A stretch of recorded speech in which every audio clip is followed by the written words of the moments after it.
ছোট্ট একটা gold coin.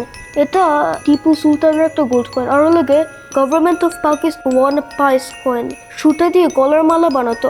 Most নতুন কয়েনদের ভিতরে, যেমন কয়েন ব্রিটিশ ইন্ডিয়ার ভিতরে ডেট থাকে, কয়েন্স প্রিন্সলি স্টেটসের যেটার ভিতরে অন্য কোনো ল্যাঙ্গুয়েজ আছে, আমি গুগল ট্রান্সলেট দিয়ে দেখি।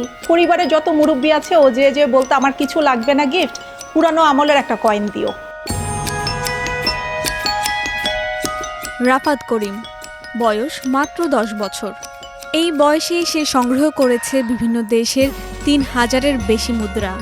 8 বছর বয়সে প্রথম বাবাকে দেখে মুদ্রার সংগ্রহের ইচ্ছে জাগে। তার জন্য এটা হলো আমার প্রথম কয়েন যেটা আমি এভার কালেক্ট করেছি।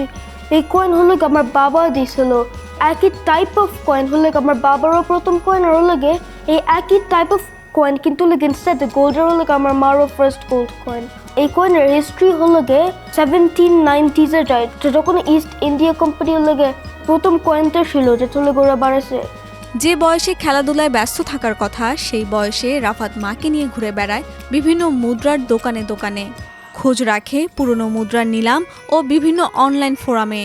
বর্তমানে তার সংগ্রহে গুপ্ত ও পাল যুগ, বঙ্গ, সুলতান, মুঘল সাম্রাজ্য, ব্রিটিশ ভারত, পূর্ব পাকিস্তান এবং স্বাধীন বাংলাদেশের বিভিন্ন সময়ের অনেক মুদ্রা রয়েছে।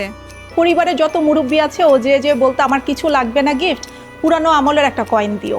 তো এভাবে আস্তে আস্তে ওর যাত্রাটা শুরু। যারা বড় মুরব্বী যারা আছে তাদের থেকে 5 পয়সা, 10 পয়সা, ব্রিটিশ আমলের পয়সাগুলো, নতুন বাংলাদেশের পয়সাগুলো, মোগল আমলের পয়সা ওর বাবার কাছ থেকে পায়, আমার কাছ থেকে একটা পায়। ওইখান থেকে ওর যাত্রা শুরু 8 বছর বয়স থেকে। স্পেশালি আমি বলবো গত 1 বছরে বেশি, মানে এখন 10 বছর চলছে, ওর এটার উপরে বেশি আর কি ও ইন্টারেস্ট পাচ্ছে আর কি। টিপু সুলতান হলে ব্রিটিশদের সাথে অনেক ফাইটিং করতেছিল। ফাইটিংয়ের মাঝখানে যখন হলে টিপু সুলতানের একটা প্রিন্সলি স্টেট হয়ে যেতেছিল, ওই টাইম হলো একটা কয়েন বানিয়েছিল, একটা ছোট্ট একটা গোল্ড কয়েন। এটা হলো ইন্ডিয়ান সাবকন্টিনেন্টে one of the most smallest gold coins. 2টা ফুটা পয়সা আছে। একটা ফুটা পয়সা লাগে ওয়ার্ল্ড ওয়ার 2 এর 1945, আর অন্য ফুটা পয়সা লাগে 1952 এর। আর হলো এটা বানাইছিল কারণ হলো ওই টাইম হলো অনেক লোয়া লাগতেছিল বুলেটসের জন্য। ওটার জন্য যখন মেটাল ইউজ করতেছিল, ওটার জন্য আরো ফুটা বানিয়েছে যাতে হলো আরো কম মেটাল ইউজ করা লাগে কয়েনদের ভিতরে, আর হলো ইনস্টেড এই এক্সট্রা মেটাল দিয়ে গুলি বানাতে পারে। নেক্সট হলো একটা কয়েন ইস্ট পাকিস্তানের, যেটার ভিতরে লেখা গভর্নমেন্ট অফ পাকিস্তান। আর হলো এই কয়েন হলো 1 পাইস কয়েন। 1952-তে ইস্ট পাকিস্তানে অনেক লোকজন হলো সুতা দিয়ে গলার মালা বানাতো, আর হলো ওরা বিলিভ করতো হলো যদি হলো এই কয়েকটা হাড্ডির ভিতরে লাগতো তাহলে গুড লাক হতো। রাফাত ইন্টারন্যাশনাল স্কুল, ঢাকা, ISD-র 4র্থ শ্রেণীর শিক্ষার্থী। কেবল মুদ্রা সংগ্রহ করেই রাফাত থেমে যায়নি। প্রতিটি মুদ্রার ইতিহাস নিয়ে সে নিজেই গবেষণা করে এবং সেগুলো যত্নের সঙ্গে সংরক্ষণ করে। এরই মধ্যে আন্তর্জাতিক মুদ্রার সংগ্রাহকদের সঙ্গেও যোগাযোগ করে তাদের সঙ্গে অভিজ্ঞতা বিনিময় শুরু করেছে রাফাত।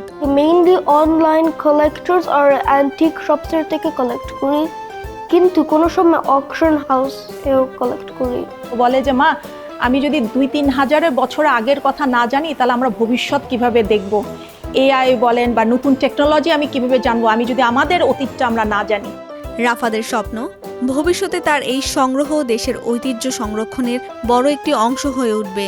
মোস্ট নতুন কয়েনদের ভিতরে, যেমন কয়েন ব্রিটিশ ইন্ডিয়ার ভিতরে ডেট থাকে, যেমন 1830s আর 18, কিন্তু আরো পুরানো কয়েন্স, তাহলে কয়েন্স প্রিন্সলি স্টেটসের যেটার ভিতরে অন্য কোনো ল্যাঙ্গুয়েজ আছে, ওটার ভিতরে হলো আমি গুগল ট্রান্সলেট দিয়ে দেখি। গুগল হলো এগুলো নিয়ে রিসার্চ অলরেডি আগে করে নিছিল, ওটার জন্য গুগল হলো আমাকে বলে নেয় এটা কিভাবে, কোন টাইমের কোন জায়গার, যেসব জায়গায় সব কয়েন্স ডিসকভার হয়েছে ওইসব জায়গার তত আরো ইজি আইডেন্টিফাই করার জন্য কত পুরানো, ওটার জন্য ওভাবে গুগল জানে, তারপরে গুগল আমাকে বলে।